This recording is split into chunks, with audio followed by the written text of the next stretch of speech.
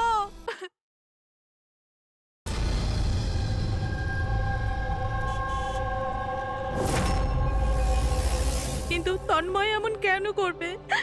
পুনা থেকে মুম্বাই গিয়ে, তাও কোনো অজানা মানুষের বিয়েতে। এই কেনর উত্তর তো আমরাও খুঁজে বেড়াচ্ছি। আচ্ছা, আপনারা ওকে শেষবার কখন দেখেছেন?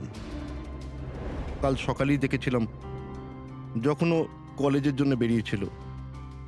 আর যখন সন্ধে পর্যন্ত ও বাড়ি ফিরল না, তখন আমি ওর সব বন্ধুদের ফোন করেছিলাম, কিন্তু কেউ জানতো না ও কোথায়। আর আজ তাহলে আপনি মিসিং কমপ্লেন লিখিয়েছেন? হ্যাঁ স্যার, এই নিতে সময় বলল যে তন্ময়ের ছবি সোশ্যাল মিডিয়াতে ঘুরছে। ও, আপনারা তন্ময়ের বন্ধু? হ্যাঁ হ্যাঁ স্যার, শেষবার কবে দেখেছিলেন তন্ময়কে? কাল দুপুর 2টোয়। ওর বিহেভিয়ার কেমন ছিল?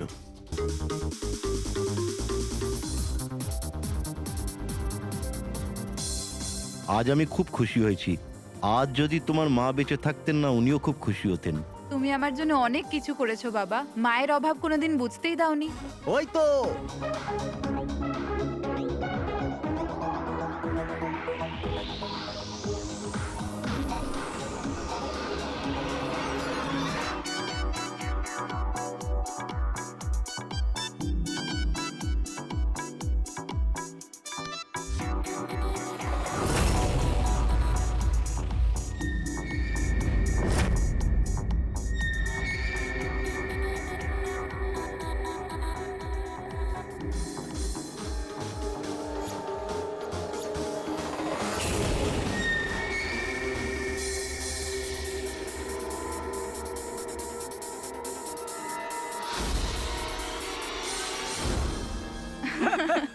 কি যে বলো। এক্সকিউজ মি, ইয়েস, বিয়ের জন্য শুভেচ্ছা। Thank you so much. আপনার পরিচয়? আপনাকেও। Thank you. চিরাগ, আরে মিউজিক বন্ধ করো। বাবা বাবু কি চিরাগ কে করেছে এমন? বাবা ও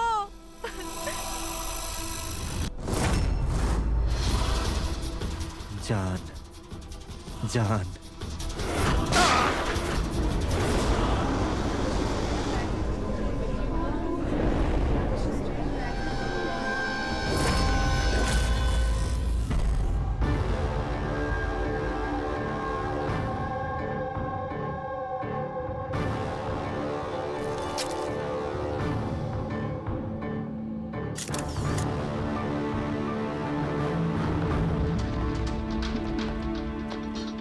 হ্যাঁ ফ্রেডি, স্যার, খুনটা এই করেছে আর নিজে আত্মহত্যা করেছে।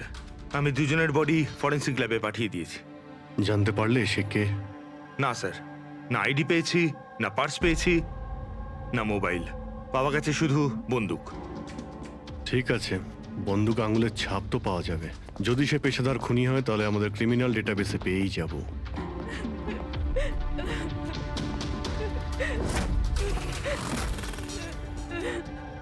আচ্ছা, আপনারা তো খুনিকে পরিষ্কার দেখতে পেয়েছেন, কেউ কি চেনে তাকে? না স্যার, আমরা তো স্যার দেখিনি। কেউ চেনেন না ওকে? মানে ও বিনা নিমন্ত্রণে বিয়ের পার্টিতে এসেছিল? হ্যাঁ স্যার, হতে পারে গুলি যে চালিয়েছে ওকে একতরফা ভালোবাসে এরকম কোনো প্রেমিক হতে পারে। দেখা যাক। বুঝতে পারছি এই সময়টা সঠিক সময় নয় তোমার সাথে কথা বলার জন্য, কিন্তু আমাদের জন্য এটা জানা খুবই দরকারি যে চিরাগকে গুলি কে মারলো। আমি জানি না যে ও কে ছিল। আমি ওকে প্রথমবার দেখেছি। চিরাগও জানতো না যে ও কে ছিল। এলো আর গুলি চালিয়ে চলে গেল। ওর কি দোষ ছিল বাবা? অদ্ভুত ব্যাপার, একজন লোক অচেনা কারোর বিয়েতে ঢুকে তাকে গুলি করে, তারপর সে ওইখানে সুইসাইডও করে। কোনো মেন্টাল প্রবলেম নিশ্চয়ই। মানসিক অবস্থা হয়তো ঠিক ছিল না, আর কিংবা এর জীবনেই হয়তো কেউ কোনোদিন একে ঠকিয়েছিল? যেই হোক, এই খুনের ফটোগুলো সব সোশ্যাল সাইট আর খবরের কাগজে দিয়ে দিই, কেউ না কেউ তো চিনেই ফেলবে।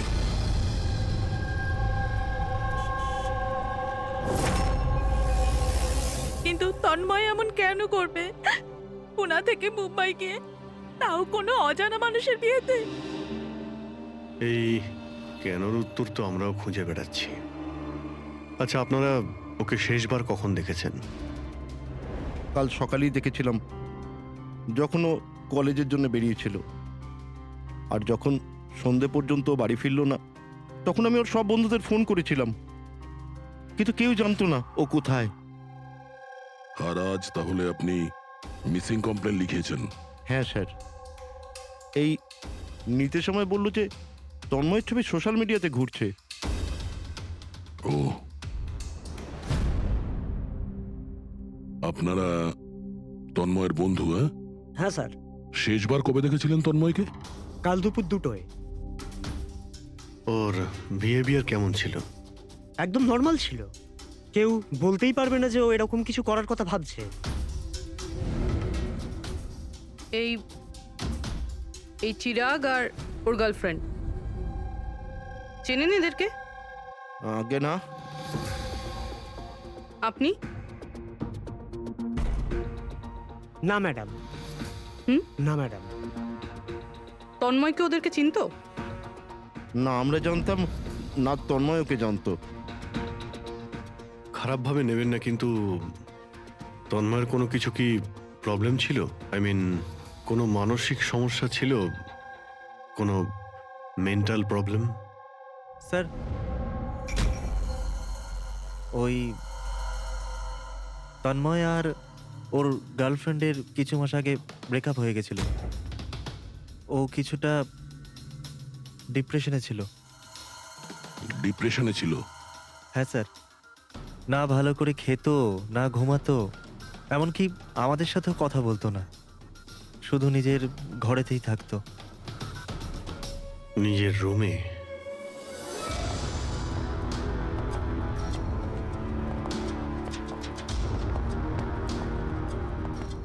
আপনারা এখানেই দাঁড়ান।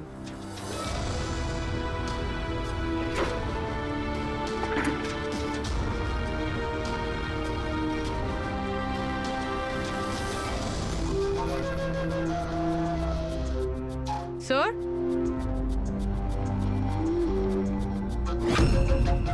এটা কিসের চিহ্ন? আপনারা একটু ভেতরে আসুন। এই বেডের উপরে ছাপটা দেখুন। আমি জানি না স্যার, আগে কোনোদিন দেখিনি এই চিহ্ন। স্যার, আমরাও দেখিনি। এই তন্ময় বেডে চিহ্ন এঁকেছিল, এই চিহ্নের সঙ্গে এই খুনের আবার কোনো সম্পর্ক নেই তো?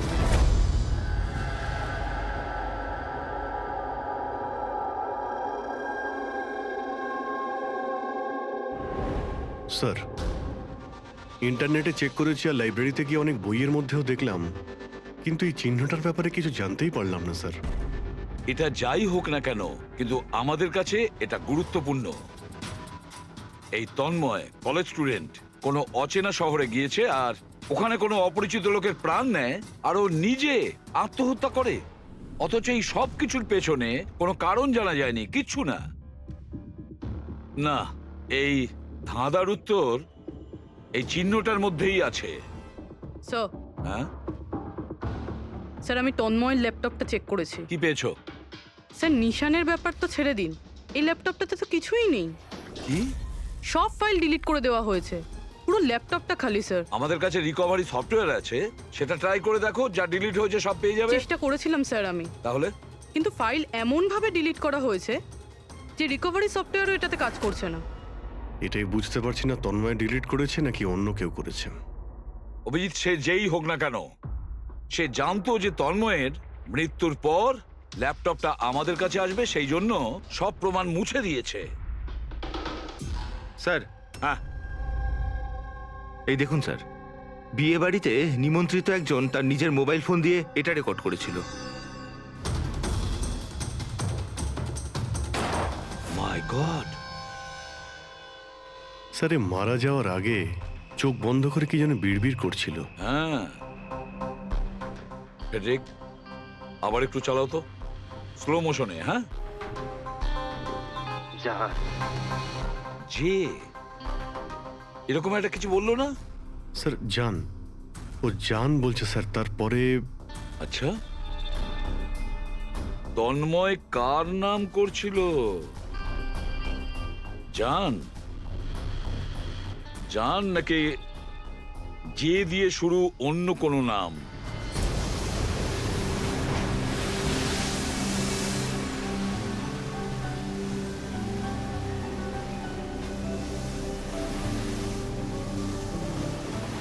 আরে আমরা কতদিন বাদে ঘুরতে বেরোলাম বল। ওহো,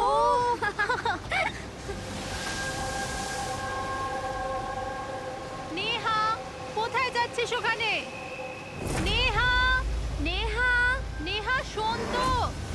নেহা, নেহা, নেহা।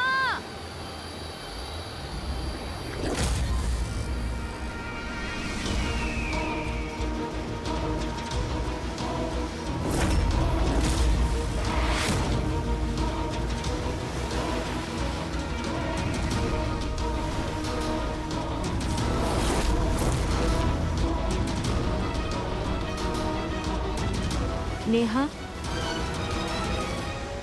আপনি আমাকে চেনেন?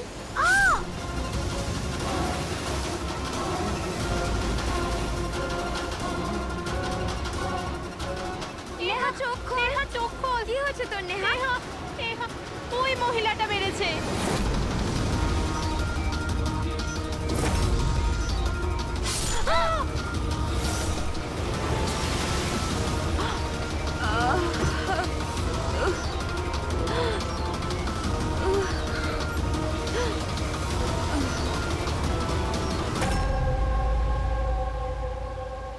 পঙ্কজ, ওই দিকটা চেক করো। আপনারা একটু পেছনে সরে যান। দেখি প্লিজ, পেছনে সরে যান, সরে please। যান। পিছিয়ে যান আপনারা, সবাই পিছিয়ে যান প্লিজ। আচ্ছা, এই লাশটাকে প্রথম কে দেখেছিল? আমরা দেখেছি। আপনারা কি? স্যার আমরা নেহার বন্ধু। এখানে ঠিক কি হয়েছিল বলুন তো? আমরা তিনজন আর নেহা বিচে ঘুরতে এসেছিলাম। ওই যে মহিলাটি আছে না, ওই আন্টি হঠাৎ করে এলো আর ছুরি মেরে দিল ওকে। ছুরি মেরে দিয়েছে? আপনি স্যার আমি নেহার বয়ফ্রেন্ড বিশাল। এই সব আপনাদের সামনে হয়েছে আর আপনারা এটা বাধা দেওয়ার চেষ্টা করেননি? এইসব এমনই হঠাৎ হলো যে আমরা কিছু বুঝতেই পারিনি। ওই মেয়েটা কে ছিল যে ছুরি মেরেছে? আমরা একদম চিনি না ওনাকে, আর নেহাও চেনে না ওনাকে। আচ্ছা, আপনারা কেউ দেখেছেন এনাকে? স্যার, স্যার, স্যার এরা বলছে যে এরা এনাকে চেনে। আপনি এই মেয়েটাকে চেনেন? হ্যাঁ স্যার, এর নাম সোনিয়া। আমরা যে যোগা ক্লাসে যাই, এও সেখানে যেত। এ অনেকবার আমার কাছে নিজের পরিবার, বাচ্চাদের আর ঘরবাড়ির কথা বলেছে। অদ্ভুত ব্যাপার তো। একজন গৃহবধূ কাউকে খুন কেন করবে? সেটাও আবার দিনে দুপুরে, এতগুলো লোকের সামনে। তারপর নিজে ছুরি দিয়ে প্রাণ দিয়ে দিয়েছে। স্যার, এই কেসটা তো অনেকটাই তন্ময়ের কেসটার মতনই লাগছে। হ্যাঁ, সিমিলারিটি আছে, কিন্তু দুটো কেসের মধ্যে কোনো সম্পর্ক আছে কিনা সেটা পরেই জানতে পারা যাবে। আচ্ছা, এখানে বিচে আসার আগে কিংবা খুন করার আগে কেউ সোনিয়াকে দেখেছিলেন? হ্যাঁ স্যার, আমি এখানে হাঁটাচলা করছিলাম, আমি ওই মহিলাকে দেখেছিলাম। ওর হাতে কিছু ছিল যেটা কেউ বারবার দেখছিল। ওনার হাতে কি ছিল? স্যার, ওটা আমি পরিষ্কার করে দেখতে পাইনি। স্যার, বডির কাছে তো কিছুই পাইনি। হয়তো অ্যাটাক করার সময় কোথাও পড়ে গেছে।